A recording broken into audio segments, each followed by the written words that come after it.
को लेकर काफी भ्रांतियां लोगों में है, लोग डर रहे हैं, क्या है?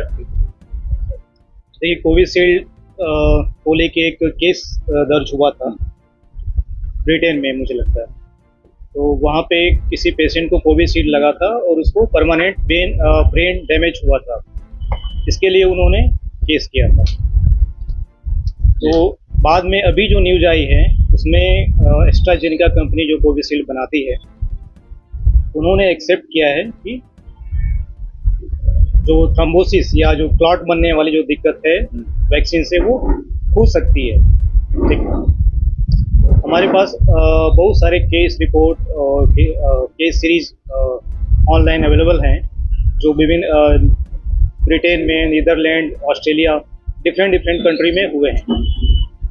उसमें ये देखा गया है कि कोविशील्ड से हत्या बनने का जो रिस्क होता है वो बढ़ा है, लेकिन वो जो रिस्क बढ़ा है वो सारी वैक्सीन से है।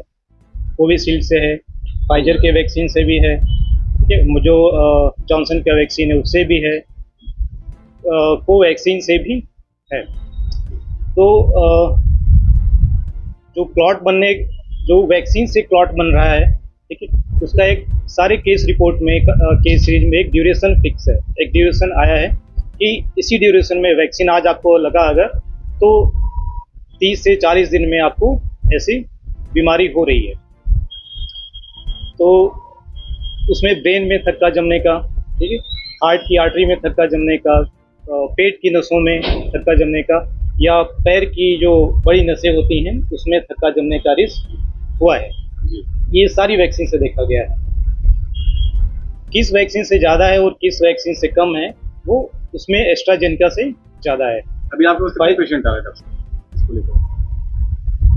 इसको लेके? किसी के पास ये नहीं है कि मुझे वैक्सीन लगा है इसलिए मुझे ऐसा हो रहा है। आजकल ओपीडी में जब से ये केस रिपोर्ट आया है तब से 2-3 पेशेंट कल भी आए थे, आज भी 1-2 आए हैं, बोलते हैं सर मुझे वैक्सीन लगा है, मुझे यहाँ पे दर्द हो रहा है, क्या वैक्सीन से हो सकता है क्या? तो पहली चीज़ दिमाग में रखने की है कि वैक्सीन से जो भी क्लॉट फॉर्मेशन के केसेज हुए हैं वो एक विंडो पीरियड में हुए हैं, मैक्सिमम 40-45 दिन में हुए हैं। वो समय निकल गया है। तो ये आपको दिमाग में रखने की ज़रूरत नहीं है कि वैक्सीन लगा है इसलिए मुझे हार्ट अटैक हो रहा है, ठीक है, या चेस्ट पेन हो रहा है, तो वो टाइम निकल गया। दूसरा ये है कि वैक्सीन लेना है कि वैक्सीन नहीं लेना है।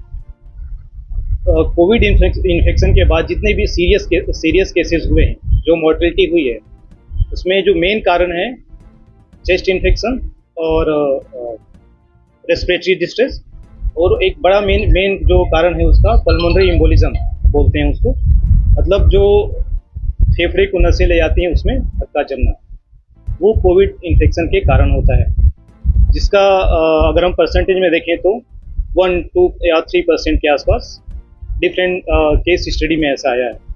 तो अगर वैक्सीन आप नहीं लगवाते हैं वो ज़्यादा रिस्की है कि आप वैक्सीन लगवा लें, जो कई गुना खतरा है। कोविड वायरस से हमें थक्का जमने का रिस्क कई गुना है, ठीक है, एज कम्पेयर टू अगर हम वैक्सीन लगाते हैं तो वैक्सीन से जो भी इस समय भ्रांतियाँ फैली हुई हैं उसको दिमाग से निकाल देना चाहिए, ठीक है। कभी भी अगर हमारे साथ फिर ऐसा अगर होता है, कोविड के केसेस फैलते हैं, ठीक है, तो हमें वैक्सीन जरूर लगवाना चाहिए। डॉक्टर साहब, नए युवाओं में और कई सारे लोगों में सांस को लेकर काफी समस्या आ रही है। लोग हार्ट अटैक समझ रहे हैं। इस भ्रांति कहें या रियल में वो हार्ट अटैक है? बूस्टर के बाद देखिए, हाँ, सांस के प्रॉब्लम में हो सकता है उनको कोविड भी पहले हुआ हो, ये भी हो सकता है कोविड एक्सपोजर के कारण उनको सांस में दिक्कत आ रही है। दूसरा चीज, जो सांस फूलने की बात है वो हार्ट की वजह से या फिर चेस्ट इन्फेक्शन की वजह से हो सकता है।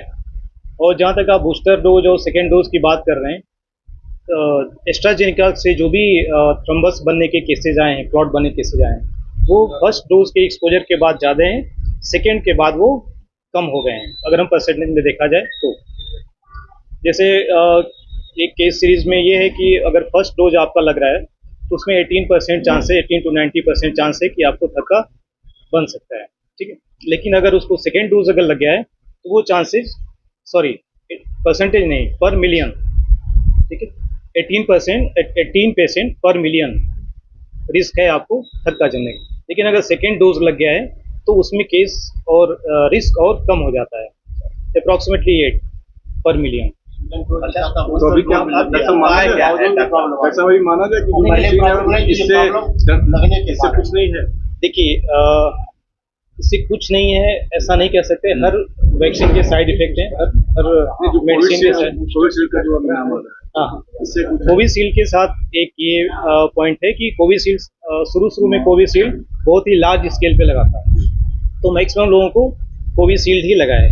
अगर उतने लोगों को कोवैक्सीन हो सकता है ना लगा हो, तो जब ज़्यादा वैक्सीनेशन कोविशील्ड के हुए हैं तो मैक्सिमम रिस्क कोविशील्ड के साथ ही रिपोर्ट होंगे।